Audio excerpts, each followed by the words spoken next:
See, neutral, positive, negative, and positive and a negative together makes a photon. And they're kind of squirrely. Philip. We named it Photon Phil for Philip Cutler. Because his hair, that's what his hair usually looks like. He said he would be honored to be named in the ion families. I have polyproton, Nikki neutral, because Nikki can be male or female, neutral, and then Eric electron. Okay. So when the positive female gets with a negative electron, you make a photon. So that's my ion family thing I was talking about. It's just kind of cute. I like it. Came upon that accidentally one day when I was trying to help a student. She could not understand how the negative to the positive and I just drew that out and she's like, I get it. I'm like, okay. Okay, so picking back up with the exposure time. It's preset, you have preset buttons for the different types of teeth, and then you have a preset button for your large and small person, meaning an adult or a child. And so you always want to change it for a child. Always.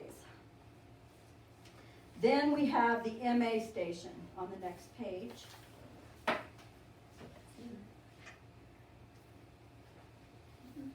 Okay, so we have the MA station, which is on this particular unit is preset to 7 milliamperes of current.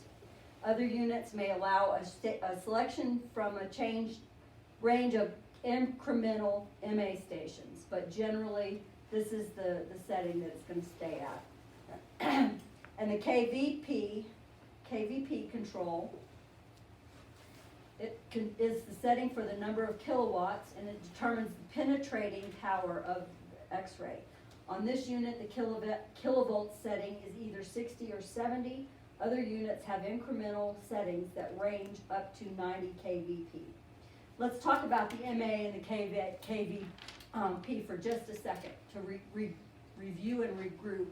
The MA station stands for milliamperes, okay? And that's 1,000th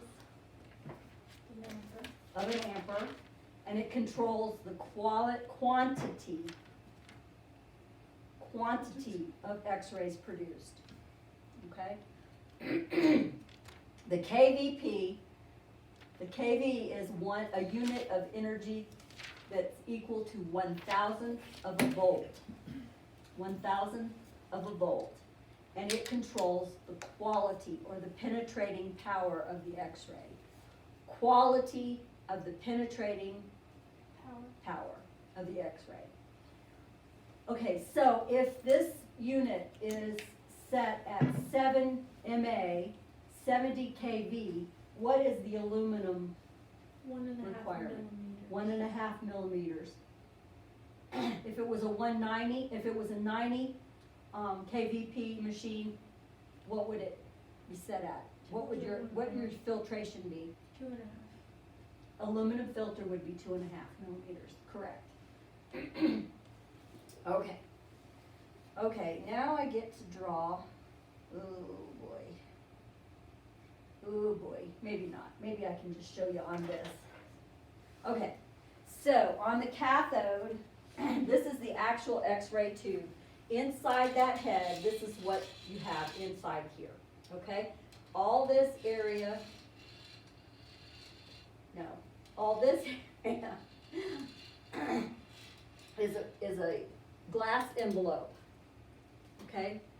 It's glass, and it's vacuum. It's vacuum packed, if you will. There's no air at all in here. This is the negative side, the cathode, okay?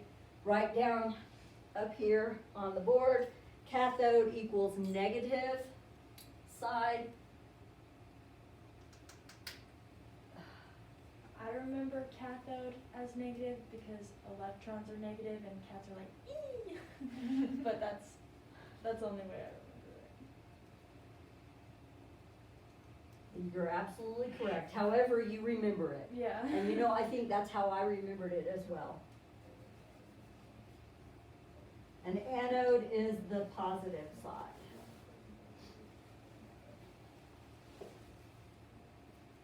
Okay? Okay. So,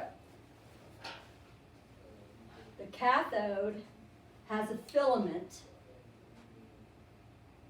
See this little line right here? That's actually like a, well, it's a filament, okay? It has the filament. It looks like a wire, you know, in the light bulb, the filament in a light bulb. It's a wire that goes between here and here, and that's where the electrons play. Okay? And the cathode filament cathode has a filament that serves as a source of electrons. Cathode, like you said, negative. That's where they live, right there on the filament. Okay? When the tube operates by turning on the machine, an electrical current is passed through the filament. The filament is like a wire inside a light bulb. Okay? Next slide. Wait a minute, go back to that first slide, I'm sorry. Okay, there's something here too. Okay, the other main part is the copper anode. Okay, so the anode is on the other side, and it is made of Copper. okay.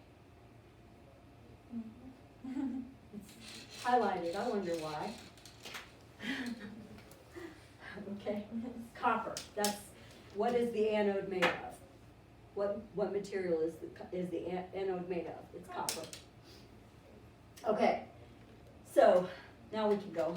You know, I caught that. Okay. The electrical current in the filament causes the cathode to heat up when you turn it on. Remember, you turn it on, and it gives off a cloud of electrons. Because of the large voltage differential applied between the cathode and the anode, the electrons are drawn at high speed towards the anode. Okay? When it reaches the anode and strikes the tungsten target, that's the tungsten target, right in here. Okay? So the anode is made of copper, but the target is made of tungsten. Okay? The tungsten, reacting to the electrons, emits X-rays in all directions.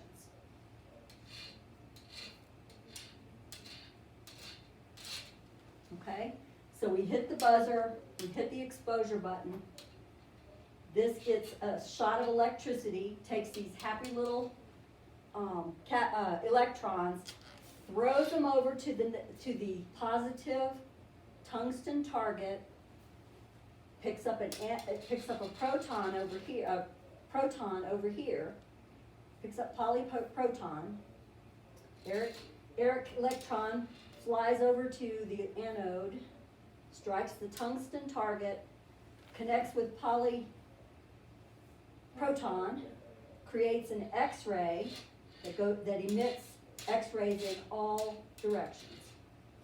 Okay? Are you with me so far? All right. Then,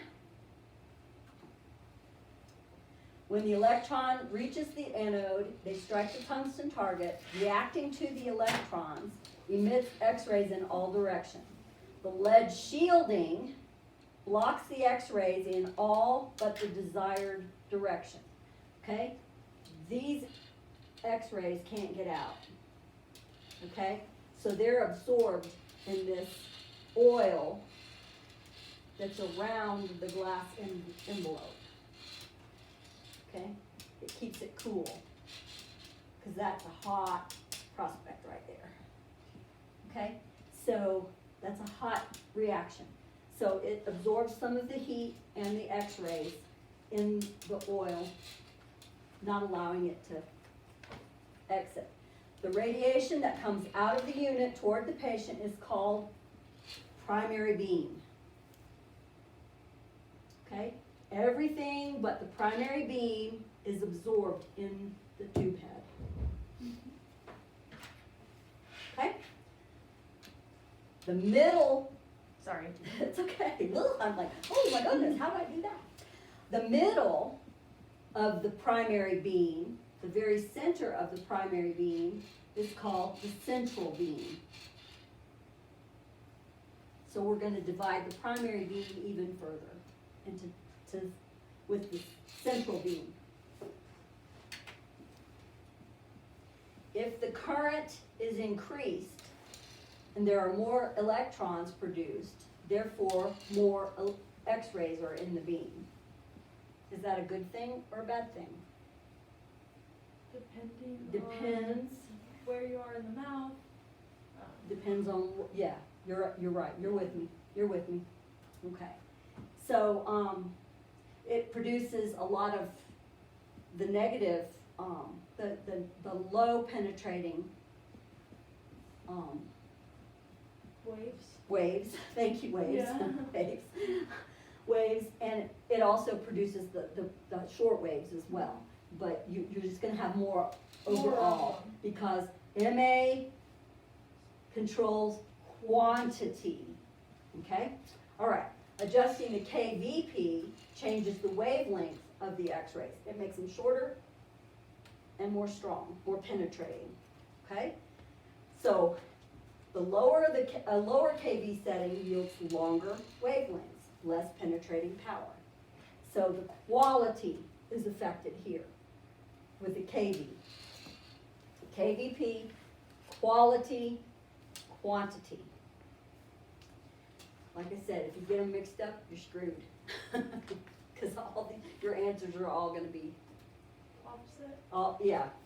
You have to keep your collimator and your aluminum filter separate, straight, and you have to keep your MAs and your KVs to be successful on this test. That's all we need on the board then. There's a few other things. Okay, a higher KV setting yields X-rays with a shorter wavelength and greater penetrating power. Greater penetrating power means less absorption of the radiation by the tissues and more radiation reaching the film. Okay, it's quality. Okay, next. All right, the X-ray film, we looked at the parts of the film already, but this is the way it goes in the book, okay? This is the outer packet, the wrapping, plastic or paper. It's for comfort and moisture protection and light protection.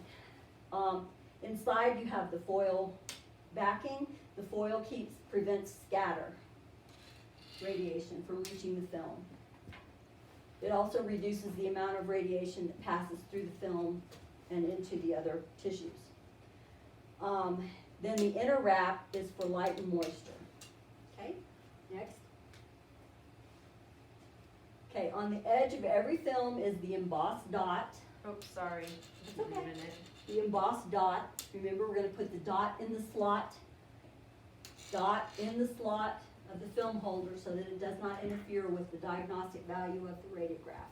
It is a mounting tool, and that is one of the questions. What is the dot for? It's a mounting tool. Okay? On the package of the film, you're going to have printed instructions from the manufacturer detailing what correct KV, MA, and exposure time you need to have. For children, now this is highlighted, can't imagine why. Children, exposure times are reduced by how much? 1/3. 1/3, okay? Reduced by 1/3.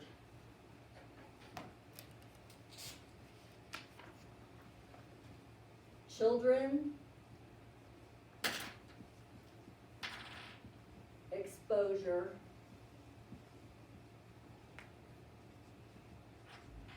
time is reduced by 1/3. Okay, y'all understand my shorthand, right? My arrows, what my arrows mean? Yes, ma'am. Okay. That got me through hygiene school. Sorry. That and some other things. But yeah, you know, taking notes, I'm taking notes as fast as the teacher is writing, and I don't have time to write higher or lower or reduced or increased, and That's I exactly just what I do too. up and down arrow, and I know it means more or less. I have a few. Or equal, I use equals a lot too. So. Anyway, so you have printed instructions, but the thing to remember is, for children, you're gonna wanna reduce by 1/3. You're also gonna wanna reduce, you know, Granny who's sitting in a chair and she's about the size of a child, okay? You wanna take that into consideration as well. Special attention needs to be paid to the storage of the film. Film should be stored so that it is not exposed to radiation or extremes of temperature and humidity. Most offices keep them in the refrigerator. That's kind of a, you know, yeah, that's okay. It's a cool, dry, you know, it's a cool place. It's just, it's cool and dark, but it's not necessarily dry.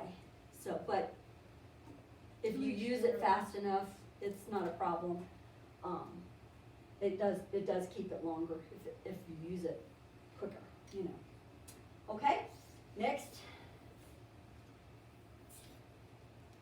Okay, let's talk about contrast and density. This is another one of those things that can mess you up if you get them mixed up. And I'm running out of room.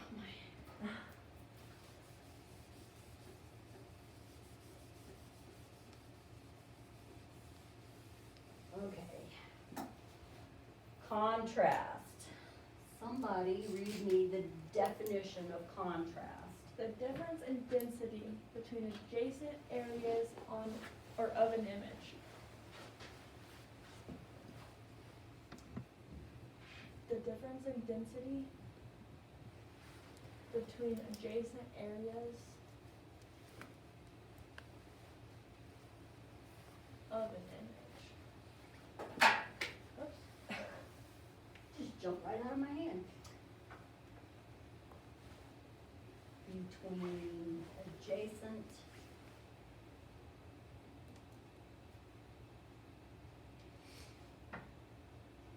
areas. Okay.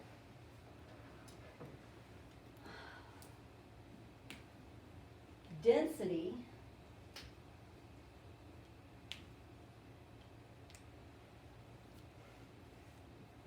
is the overall blackness.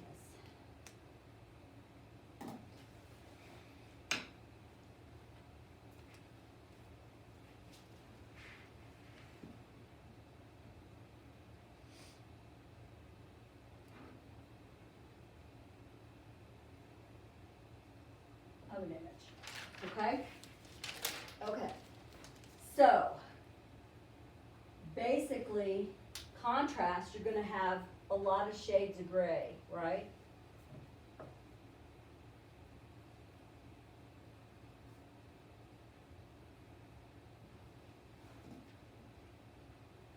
Am I right? Yes. Why? Because I said I'm right? Yeah. Okay. And the density is how dark everything is, okay? So you can see that this radiograph here is really, really dark. You can very barely see the structures. Well, yes, they do, actually. You can see that. You can see that, yes. But see how dark everything is? And then this is too pale, okay? So the density is poor here because it's not enough, and it's too much here, okay? There's too much black, and this is too thin or too pale, too light, okay? Next slide, please. Okay, these radiographs all fall within the acceptable range of density. Note that they are neither too dark nor too pale. You can see the light, you can see the difference between the structures. The whole thing is, it just looks right.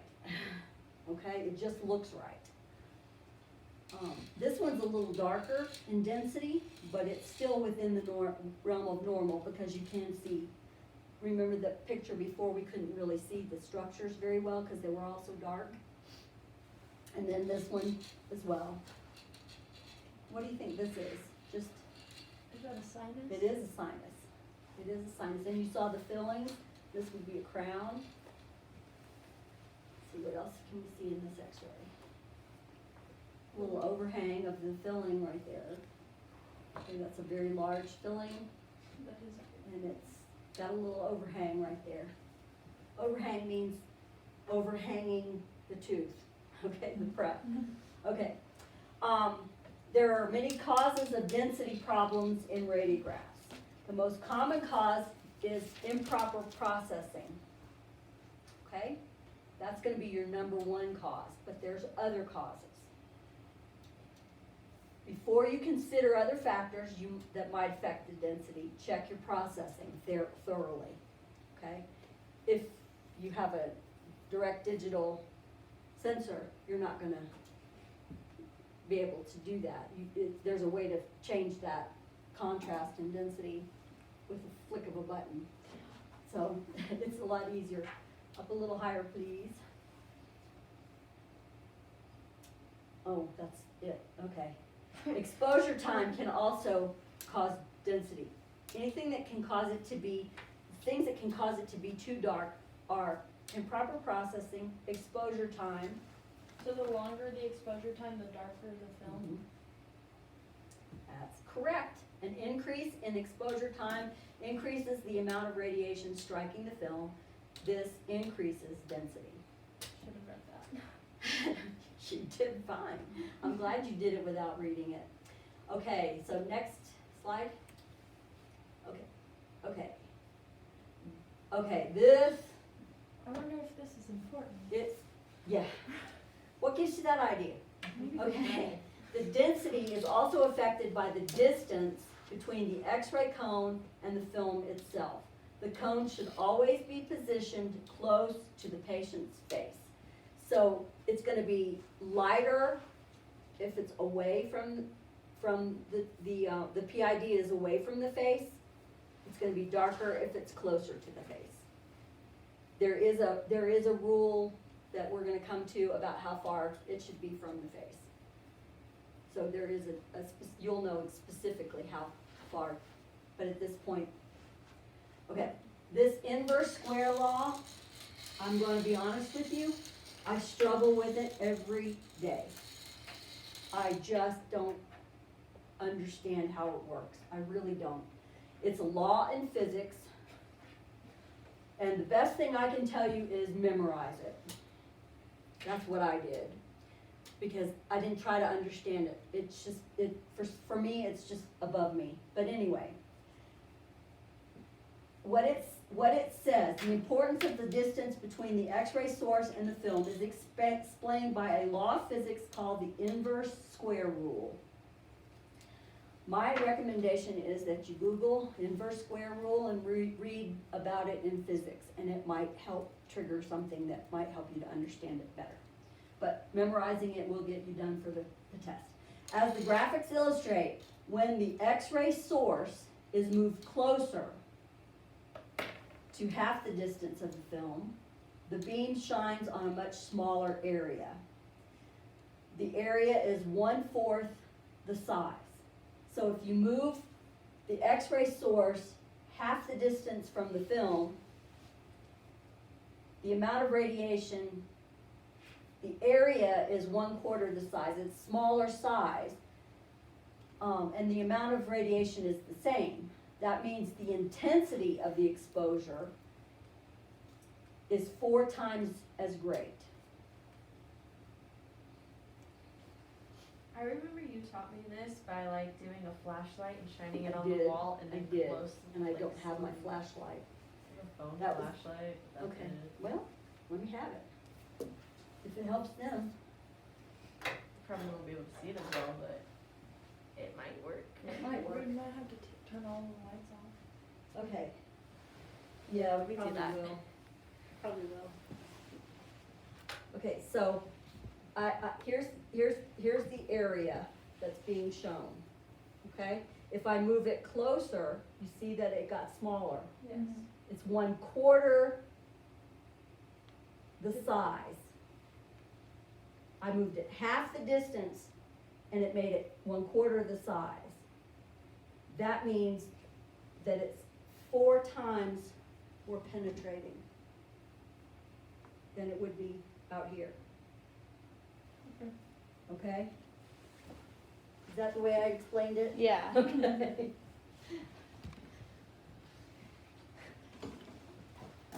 As I said, it kicks my rear end all the time. I really, one of these days it could be like an epiphany and it's gonna come to me. That's the best way I can describe it to you. But just memorize this whole box right here and you'll get the answer right.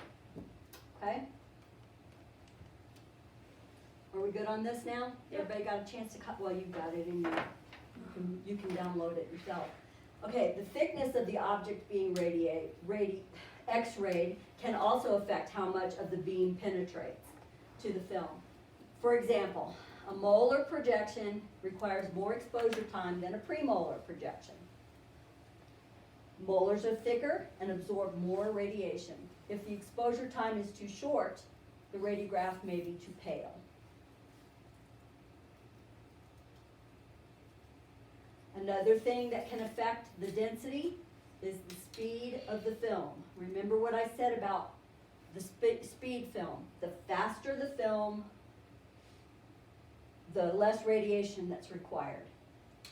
So fast film or E-speed film requires less radiation than D-speed film. It goes from A to H, I think. And the higher in the alphabet, the faster the film. Most dental film is D and E speed film. So if the question were, which was a faster film, D or E, the answer would be E. Following me? Mm-hmm. Okay, so those are factors that can contribute to affect density. Okay, next.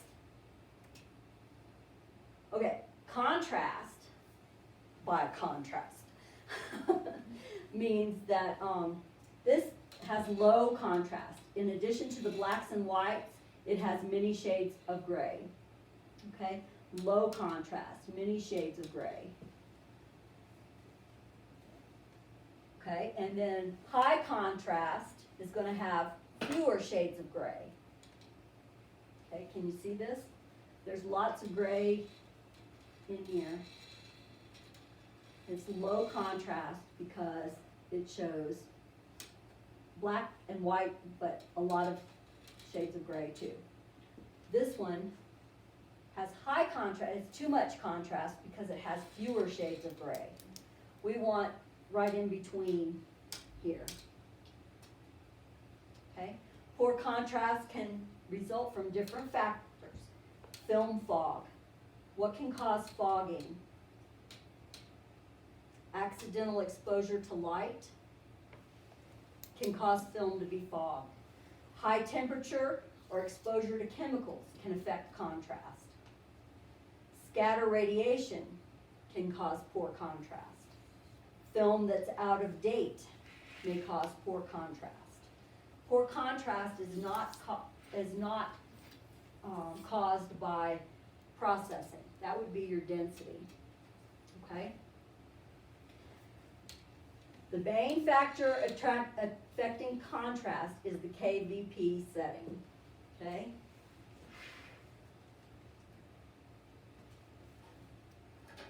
So KV regulates the wavelength, penetrating power, quality, and contrast.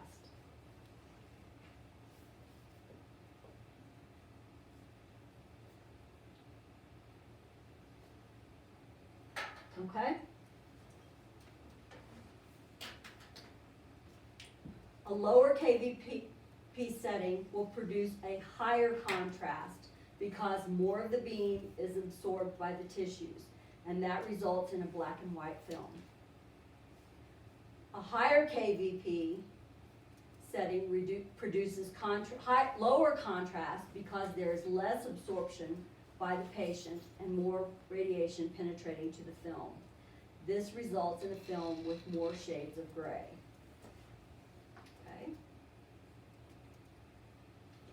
In order to keep the patient exposure to a minimum, a higher KVP is preferred.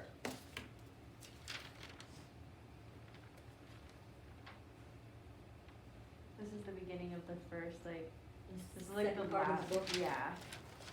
Okay. If you can go through it, or we can save it to the, What about, what time is it? it is 11, yeah. And that's when she said she wanted lunch delivered? Yeah. You want a break and just pick it up after lunch? I think it would be a good idea. And we'll just have a question answer period for right now until we get our food. How's that sound? Go ahead and turn us off. We'll give the speaker a chance to